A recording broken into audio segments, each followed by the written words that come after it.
অনেকে বলেন যে বাবা তুমি একটু অতিরঞ্জিত বলো অথবা একটু বাড়াইয়া বলো। দেখেন মানে থাকে না যে আমাদের যতটুকু আছে ততটুকুতেই হ্যাপি হইতে চাই। আমি ব্যক্তি জীবনে একটা জিনিস ফোকাস করি অলওয়েজ।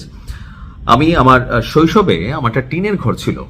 আমাদের কুমিল্লার ভাষায় কাঠকেউড়ি এটাকে বলা হয়। অনেকে নিশ্চয়ই ঘরগুলো দেখছেন, চারপাশে টিন ছিল, ফ্লোরটা মাটি থাকতো। এখনকার যুগে অনেকে আধা সেমি পাকও করেন। তো আত্মীয় স্বজন সবাই পয়সাওয়ালা ছিল, বড় বড় বিল্ডিং ছিল, বাড়ি গাড়ি ছিল। তো ওনাদেরকে দেখে মাঝে মাঝে মন খারাপ হইতো। তারপরে ভাবতাম যে দরকার কি, আমার যেটা আছে আমি এটাতেই খুশি।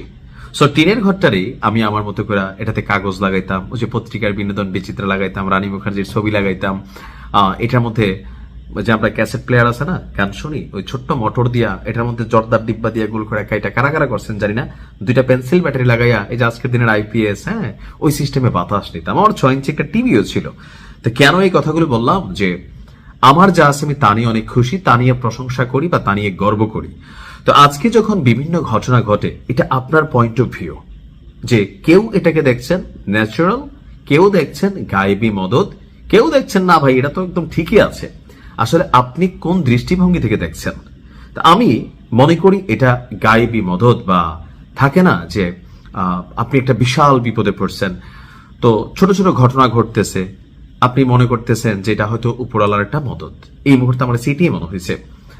ইরাকের পশ্চিমাঞ্চলে যে ঘটনাটা ঘটছে, প্রযুক্তির দিক থেকে চিন্তা করলে এটা যান্ত্রিক ত্রুটি, বাট যখন আমরা যুদ্ধের ক্ষেত্রে বিশেষ বিবেচনায় নেই, আমার কাছে মনে হচ্ছে এটা গায়েবী মদত। ইরাকের পশ্চিমাঞ্চলে মার্কিন বিমান বাহিনীর একটি জ্বালানি সরবরাহকারী বিমান, অর্থাৎ ধরেন আমেরিকার যে বিমান বাহিনীগুলো আছে মধ্যপ্রাচ্যে, তো সেখানে শত শত বিমান তারা রাখছে বিমান ঘাঁটিগুলোতে। এগুলাকে রিফুয়েলিং করা লাগে, অর্থাৎ এগুলোতে তেল ভরা লাগে। তো রিফুয়েলিং করার জন্য কয়েকটা রিফুয়েলিং বিমান আছে। তো একটা রিফুয়েলিং এয়ারক্রাফট আজকে বিধ্বস্ত হয়েছে, আর এখানে 4 জন সেনার মৃত্যু হয়েছে। তো এই রিফুয়েলিং বিমানগুলা কি করে, এরা হচ্ছে সবচেয়ে বড় কাহিনীকার। কেন?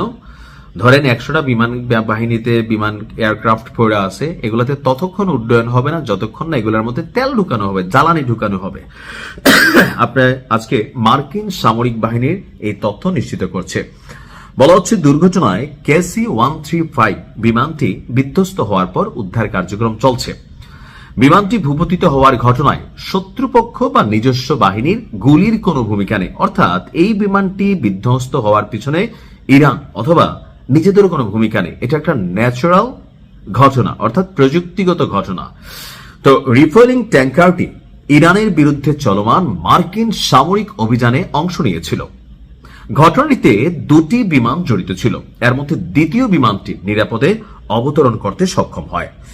মার্কিন কোম্পানি বোয়িং এর তৈরি এই ধরনের বিমান আকাশে উড়ন্ত অবস্থায় অন্য বিমানকে জ্বালানি সরবরাহ করতে সক্ষম, অর্থাৎ যেই বিমানগুলো যুদ্ধ করছে তাদেরকে জ্বালানি রিফিল করার জন্য ভূমিতে বা জমিনে নামতে হয় না। এই বিমানটা আকাশে রানিং অবস্থার মধ্যেই তেল দিয়ে দিতে পারে বা জ্বালানিটা সাপ্লাই দিতে পারে।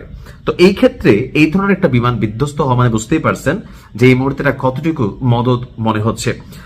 সাধারণত মার্কিন অভিযানে অত্যন্ত গুরুত্বপূর্ণ ভূমিকা পালন করে এই রিফুয়েলিং ট্যাঙ্কারগুলো। এই দুর্ঘটনার বিষয়টি এখনো তদন্তাধীন। নিহতদের পরিবারকে আপনার সেনাদের মানে কারা মারা গেছে এদের পরিচয় 24 ঘন্টা গোপন রাখা হবে। আর এখানে একজন পাইলট, কো-পাইলট, একজন বুম অপারেটর এবং বিমানের জ্বালানি বিষয়ে আপনার একজন নিয়ন্ত্রণের দায়িত্ব করেন এখানে যে সেক্টরটা ঘটে। তো ঘটনার নানাবিধ ব্যাখ্যা আপনার কাছে, আমার কাছে মনে হয় ছোট ছোট যতটুকুলো ঘটনাই ঘটছে যেটা ইরানের পক্ষে যাচ্ছে, নিশ্চয়ই আল্লাহ পাকের পক্ষ থেকে প্রত্যক্ষ এবং পরোক্ষ মদত। ভালো থাকবেন। আসসালামু আলাইকুম।